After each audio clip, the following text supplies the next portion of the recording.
Hi, I am Sabrina. मैं Colorado में अपनी फ्रेंड मॉली के साथ छुट्टियां बिता रही थी और मैंने उसे वहाँ के सबसे ऊंचे पहाड़ पर चढ़ने के लिए कन्विंस कर लिया था। पहाड़ के करीब आने के बाद हमें पास में एक वैन दिखाई दी। उस पर एक मशहूर ब्यूटी कंपनी का लोगो लगा हुआ था। It couldn't be! मैं हमेशा से उनके साथ काम करना चाहती थी। मॉली और मैं दिखने में मॉडल्स जैसे थे और हमने छोटे मोटे प्रोजेक्ट्स में पार्ट टाइम काम भी किया था। हम पहाड़ चढ़ने के बारे में सब कुछ भूलकर थोड़ा पास गए। वैन के पीछे एक फोटोग्राफर पहाड़ों के बैकग्राउंड के साथ किसी लड़की की पिक्चर्स ले रहा था। उनका काम होने के बाद मैं हिम्मत जुटाकर उनके पास गई। मॉली और मैंने उन्हें अपना इंट्रोडक्शन दिया और कहा कि उनकी कंपनी के साथ काम करना हमारा बहुत बड़ा सपना है। मैंने उन्हें अपना रिज्यूमे दिखाया और फोटोग्राफर को वो बहुत पसंद आया। तुम्हें हमारे डायरेक्टर से बात करनी होगी। Here's his business card। उनसे कहना कि तुम्हें फ्रैंक ने भेजा है। डैम, मेरे फोन की बैटरी खत्म हो गई थी, इसलिए मैंने मॉली का फोन ले लिया। मुझे बहुत घबराहट हो रही थी, लेकिन डायरेक्टर ने फोन नहीं उठाया। हमें लगा वो शायद बिजी होंगे और उन्हें टेक्स्ट करने का फैसला किया। मैंने उन्हें मैसेज करके हमारे रेज्यूमेस का लिंक भेज दिया। अगले दिन हम कोलोराडो वापस चले गए। मुझे अच्छी फीलिंग आ रही थी और मैं उम्मीद कर रही थी कि मुझे अपनी ड्रीम जॉब मिल जाएगी। एक दिन कॉलेज से आते वक्त मुझे अचानक किसी की चीख सुनाई दी। मैं थोड़ा करीब गई तो मुझे एक छोटा सा लड़का दिखाई दिया। वो एक ऊंची बिल्डिंग की रेलिंग पर बैठकर रो रहा था।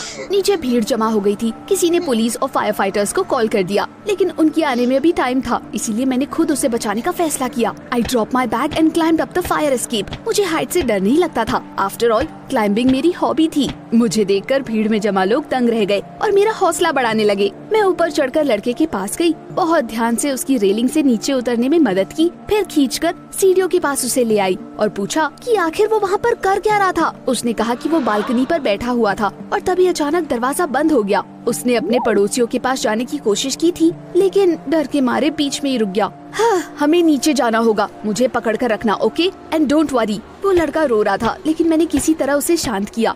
हम धीरे धीरे नीचे स्टेयर से आ गए और सबने तालियां बजानी शुरू कर दी। जल्दी ही वहाँ पुलिस वाले आ गए। वो मुझसे उस लड़के के बारे में पूछना चाहते थे, लेकिन तभी मॉली की कॉल आ गई। I got a call from the company, come here, जल्दी से। उसने मुझे एक कैफे का एड्रेस भेजा था। मैं चुपचाप वहाँ से निकल गई। हुर्रे, उन्होंने हमें वापस कॉल किया था। मुझे अपनी ड्रीम जॉब मिलने वाली थी। मुझे वहाँ मॉली दिखाई दी। वो खुश लग रही थी। मैं बैठ गई और मैंने उसे सब कुछ बताने के लिए बोला। मैं खुशी से मुस्कुरा रही थी, लेकिन जैसे जैसे मॉली आगे बताती गई, धीरे धीरे मेरे चेहरे की मुस्कान गायब हो गई। The beauty company got really interested in only one of us and that was Molly. उन्होंने उसे हायर कर लिया था और उनके साथ वो कॉन्ट्रैक्ट भी साइन कर चुकी थी। जब मेरी फ्रेंड बता रही थी कि जल्दी ही उसे काम के सिलसिले में दूसरे स्टेज जाना होगा, मैं वहाँ पर चुपचाप बैठकर बस उसका मुंह देखती रह गई। मेरे सारे सपने चकनाचूर हो गए थे। एक तरफ मैं मॉली के लिए काफी खुश थी, वहीं दूसरी तरफ मुझे अपने लिए बहुत बुरा लग रहा था। घर आने के बाद मैं बेड पर गिर गई और पूरी रात रोती रही। अगले दिन मैं अपना ध्यान भटकाने के लिए यूट्यूब पर गई। तभी अचानक मुझे वो वीडियो दिखाई दिया जिसमें मैं उस लड़के की मदद कर रही थी। किसी ने उसे रिकॉर्ड करके ऑनलाइन डाल दिया था। You could clearly see my long hair that I was very proud of in it। Comments में सारे लोग मेरी खूबसूरती और हिम्मत की तारीफ कर रहे थे, लेकिन मुझे उससे भी कोई खुशी नहीं मिल रही थी। मैं हफ्तों तक यूं ही उदास पड़ी हुई थी, लेकिन मैंने फिर भी हार नहीं मानी और कई दूसरी कंपनीज में अपना रेज्यूमे भेजा। मॉली अपनी न्यू जॉब में बिजी हो गई थी और अब हम ज्यादा नहीं मिल पाते थे, लेकिन एक दिन उसने मुझे कॉल करके वापस उसी कैफे में इनवाइट किया। रास्ते में मुझे देजा वू वाली फीलिंग आ रही थी। मन ही मन मैं चमत्कार की उम्मीद कर रही थी और चमत्कार हो गया। सुनो, जिस कंपनी में मैं काम कर रही हूँ उन्हें एक नई मॉडल की तलाश है। मैंने उन्हें दोबारा तुम्हारी पिक्चर्स दिखाई और उन्हें तुम पसंद आ गई हो। अगर तुमने अपना मन नहीं बदला तो तुम कल आ सकती हो। वन वर्ड ऑफ एडवाइस दो, you should agree to all the conditions right away. Contract sign करने के बाद तुम्हें बहुत मेहनत से काम करना होगा। Wait, what? Did I hear that right? मुझे कंडीशंस की कोई परवाह नहीं थी। उस कंपनी में जाने के लिए मैं दिन रात एक करने को तैयार थी। Molly, thank you so much. तुम सोच भी नहीं सकती कि मैं तुम्हारी कितनी ग्रेटफुल हूँ। अगले दिन सही एड्रेस पर पहुँचने के बाद कास्टिंग डायरेक्टर ने मुझसे पूछा कि मुझे कंडीशंस के बारे में सब कुछ पता है भी या नहीं। मैंने उनसे कहा कि मुझे सब कुछ मंजूर है। जब उन्होंने मुझे अग्रीमेंट दिया तो मैंने उसे बिना देखे उस पर साइन कर दिया। It was the best moment of my life. कुछ दिन बाद मुझसे कहा गया कि मुझे अपने प्रोजेक्ट के सिलसिले में किसी दूसरे स्टेट जाना होगा, जहाँ पर पूरे महीने शूटिंग होने वाली थी। उस वक्त मुझे एहसास हुआ कि मुझे अपनी जॉब के लिए मुझे अपना कॉलेज छोड़ना होगा। मुझे तो पढ़ना अच्छा लगता था, लेकिन मेरे लिए मॉडलिंग करियर ज्यादा इम्पोर्टेंट था। जब मैं डीन के पास गई तो उन्होंने मुझे ऐसा करने से मना किया। Sabrina, you are one of our brightest students. तुम बाद में कभी भी कॉलेज छोड़ सकती हो, लेकिन अभी मैं तुम्हें बस पार्ट टाइम स्टूडेंट बनने की सलाह दे रहा हूँ। इसके बारे में थोड़ा सोचने के बाद मैं राजी हो गई। ब्यूटी कंपनी ने नए शहर के सेंटर में मेरे लिए एक अपार्टमेंट रेंट पर लिया था और ये लग्जूरियस था। फोटोशूट से एक दिन पहले वो मुझे किसी स्टाइलिस्ट के पास ले गए। I was looking forward to how beautiful they would make me look. लेकिन मेरे बैठने के बाद स्टाइलिस्ट ने मुझे अजीब नजरों से देखा और फिर मैनेजर से पूछा, Are you sure this is the girl? इसके बाल तो इतने खूबसूरत है। Yes, that's her. सबरीना इकलौती ऐसी लड़की है जो सभी कंडीशंस के लिए राजी हो गई थी। उनकी बातें सुनकर मैं थोड़ी सी परेशान हो गई, लेकिन फिर भी मैंने प्रोफेशनल्स पर भरोसा करके सब कुछ उन पर छोड़ने का फैसला किया। जब स्टाइलिस्ट मेरे बालों पर काम कर रही थी तब मैं पूरा टाइम अपना फोन देख रही थी। All of a sudden, I noticed long strands of hair falling on the floor. मैं बिल्कुल डर गई। क्या वो मेरे बाल छोटा करना चाहते थे? मैं वैसा तो नहीं चाहती थी। मैं कितने सालों से उन्हें बड़ा कर रही थी और उनका बहुत ख्याल भी रखती थी, लेकिन अब बहुत देर हो चुकी थी। मैं अपनी आंखें बंद कर बैठ गई। मुझे तो मिरर में देखने में भी डर लग रहा था। स्टाइलिस्ट का काम पूरा होने के बाद मैंने फाइनली अपनी आंखें खोली और दिस वाज अ नाइटमेयर। आईने में एक अलग ही लड़की दिखाई दे रही थी। मेरे बाल इतने छोटे हो गए थे कि मैं टकली लग रही थी। मैंने तमाशा खड़ा कर दिया। स्टाइलिस्ट ने मुझे शांत किया और मैनेजर ने मुझे पानी का ग्लास दिया। तुम्हें कंडीशंस तो पता थी, है ना? किसी ने मुझे इसके बारे में वार्न नहीं किया था। मैनेजर मेरे लिए कॉन्ट्रैक्ट की कॉपी लाया और पहला पॉइंट दिखाया। उसमें लिखा था कि मॉडल अपने अपीयरेंस में किसी भी तरह के चेंजेस के लिए तैयार है, जिसमें हेयर कट भी शामिल था। मुझे रियलाइज हुआ कि ये सब मेरी खुद की गलती है और साइन करने से पहले मुझे कॉन्ट्रैक्ट अच्छे से पढ़ लेना चाहिए था, लेकिन इससे भी मुझे राहत तो नहीं मिली। हाँ, अपने अपार्टमेंट पर आते ही मैंने तुरंत ऑनलाइन एक विग ऑर्डर कर दिया। उसके बाद बेड पर बैठकर मैं अपने लंबे बालों वाली फोटोज देखकर बहुत रोई। मैं किसी से बात करना चाहती थी, इसीलिए मैंने मॉली को कॉल किया। उसने मुझे दिलासा दिया और कहा कि वो भी अगले दिन आने वाली है। उस प्रोजेक्ट में हम दोनों एक साथ थे। मेरा विग आने में अभी टाइम था, इसलिए अगले दिन मुझे एक लंबा हुड वाला जैकेट पहनकर काम पर जाना पड़ा। अगर मैं कहूँ कि मैं नहीं चाहती थी कि लोग मुझे वैसे देखें, तो ये भी कम होगा। अंदर आने पर मैंने देखा कि मॉली ऑलरेडी पेविलियन में थी। मैं उसके और वहाँ पर खड़ी बाकी मॉडल्स के मुकाबले काफी अगली फील कर रही थी। मैं इतनी ज्यादा परेशान थी कि मुझसे रिलैक्स नहीं हुआ जा रहा था और मेरा फोटोशूट बहुत बेकार गया। फोटोशूट के आखिर में डायरेक्टर मुझसे बिल्कुल भी खुश नहीं था। Great job everyone except for you Sabrina. अगर तुमने ठीक से काम नहीं किया तो हमें तुम्हें रिप्लेस करना होगा। सब कुछ पूरा होने के बाद मॉली ने मुझे खुश करने की कोशिश की और फिर मुझे एक खुशखबरी दी। उसे एक बड़ा बोनस मिला था और उसने मुझे अपना नया आईफोन और बैग भी दिखाया। उसे कांग्रेचुलेट करते वक्त मैं बिल्कुल फेलियर जैसा महसूस कर रही थी। मैं हमेशा से उस कंपनी में काम करना चाहती थी, लेकिन उसके लिए मुझे बहुत बड़ी कीमत चुकानी पड़ी। शाम को मेरा विग आ गया। मैंने तुरंत उसे लगाया और रात में पहनकर ही सो गई। सुबह सुबह मेरा एक और फोटोशूट था, जो इस बार कहीं बाहर होने वाला था। वहाँ पहुँचने पर पता चला कि Frank was my photographer. What a surprise! उसने मुझे तुरंत पहचान लिया और मुझे देखकर काफी सरप्राइज था। जब मैंने अपना विग हटाकर उसे अपना न्यू लुक दिखाया तो मेरी आंखों से आंसू आ गए।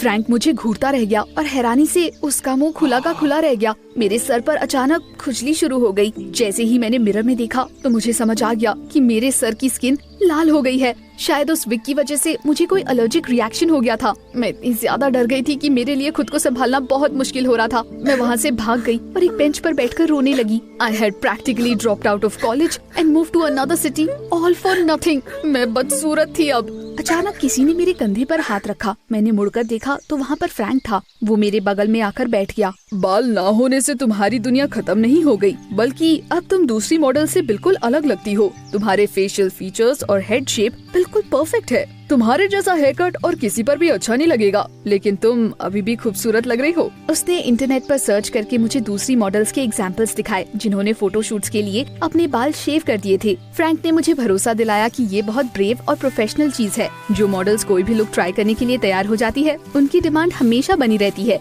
और लोग उनकी रिस्पेक्ट भी करते हैं। उसकी बातें सुनकर मेरे दिल को थोड़ा सा सुकून मिला। मैंने खुद को संभाला और फोटोशूट पर वापस गई। Frank airbrushed the allergy on my head and the results pleasantly surprised me. Director भी मेरे काम से satisfied थे।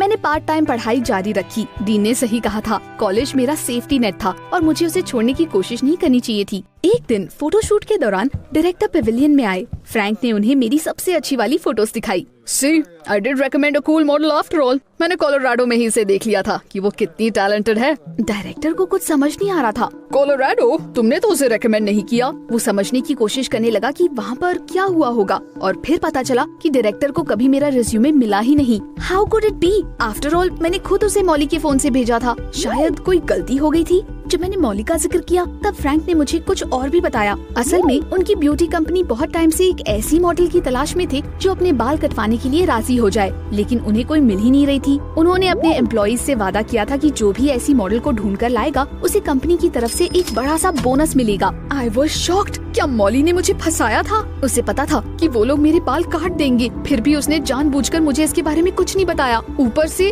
वो अपना आईफोन और ब्रांड न्यू बैग मुझे दिखाकर सीखी मार रही थी। इस पर यकीन करना काफी मुश्किल था क्योंकि मॉली तो मेरी बेस्ट फ्रेंड थी ना। मैंने इसका पता लगाने के लिए उसे कॉल किया और मिलने के लिए बुलाया। उसे मिलने पर मैंने उससे सीधे सीधे इन सब चीजों के बारे में पूछ लिया। मुझे लगा कि मॉली के पास इसका कोई जवाब जरूर होगा, लेकिन उसने इससे इनकार तक नहीं किया। तुम्हारे बाल तुम्हारी खासियत थे और मुझे डर था कि कोई भी कंपनी तुम्हें चूज करेगी। जहाँ तक कि तुम्हारे रेज्यूमे की बात है, मैंने वो मैसेज हटा दिया था, इसलिए डायरेक्टर को वो कभी मिला ही नहीं। Nothing personal, you know, it's just pure business. जाते जाते उसने मुस्कुराते हुए बोला, मेरे सामने एक शानदार फ्यूचर है और 2-4 फोटोशूट्स करने के बाद लोग तुम्हें भूल भी जाएंगे। मुझे अपने कानों पर यकीन नहीं हो रहा था। It turned out I didn't know my friend at all, और रादर माय फॉर्मर फ्रेंड। शुरू में मैं पूरी तरह से बिखर गई थी, लेकिन फिर मैंने खुद को संभाला। मैंने ठान लिया था कि मैं सबको दिखाकर रहूंगी कि मैं क्या कर सकती हूँ, और मॉली को तो मैं मजाक चखा कर रहूंगी। हम अक्सर फोटोशूट्स पर मिलते थे। वो हमेशा मेरा मजाक उड़ाती रहती थी। दूसरी लड़कियां भी कुछ खास अच्छी नहीं थी। मॉडलिंग बिजनेस वैसे भी काफी टफ होता है, लेकिन फ्रैंक ने मेरा ख्याल रखा। One day he invited me to a bar and convinced me to go there like this.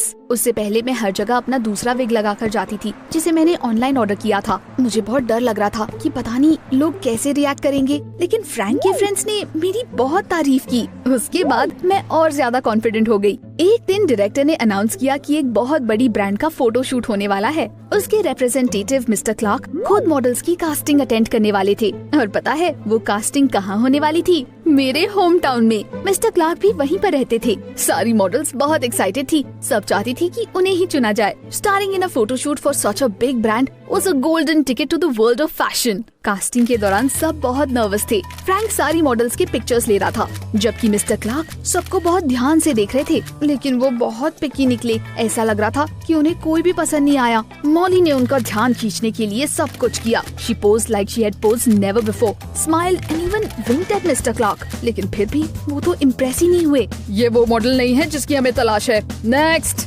Molly फूट फूट कर रोने लगी, लेकिन किसी ने उसे दिलासा नहीं दिया। मिस्टर क्लार्क ने मुझे दूसरों से थोड़ा ज्यादा देर तक देखा, लेकिन कुछ बोला नहीं। फोटोशूट के आखिर में उन्होंने सारी मॉडल्स को रिजेक्ट कर दिया। Can you imagine, all of them. लेकिन डायरेक्टर ने उन्हें किसी तरह मनाया कि वो फ्रैंक की फोटोज अपने साथ ले जाए और अगले दिन तक इसके बारे में अच्छे से सोच कर बताएं। मैं परेशान होकर घर आ गई। मैं बेड पर बैठकर अपना फोन चला रही थी और डाइट सुशी खा रही थी। तभी अचानक एक अनजान नंबर से मेरे पास कॉल आई। मैंने आवाज से मिस्टर क्लार्क को पहचान लिया। उन्होंने कहा कि हमें मिलने की जरूरत है और फिर मुझे एक एड्रेस दिया। जब मैंने उसे सर्च किया तो पता चला कि वहाँ पर कोई अपार्टमेंट बिल्डिंग है। Seriously, had mister Clark invited me to his home? उन्होंने बातचीत के लिए कोई दूसरी जगह क्यों नहीं चुनी? मेरे दिमाग में कई तरह के बुरे ख्याल आने लगे। ये थोड़ा वियर्ड था, लेकिन फिर भी मैंने वहाँ पर जाने का फैसला किया। जहाँ वो रहते थे वो एरिया बहुत जाना पहचाना सा लग रहा था। कुछ महीने पहले मैंने वहाँ पर एक लड़के की जान बचाई थी। सही फ्लोर पर आने के बाद मैंने डोरबेल बजाई और उसके बाद मिस्टर क्लार्क ने तुरंत दरवाजा खोला।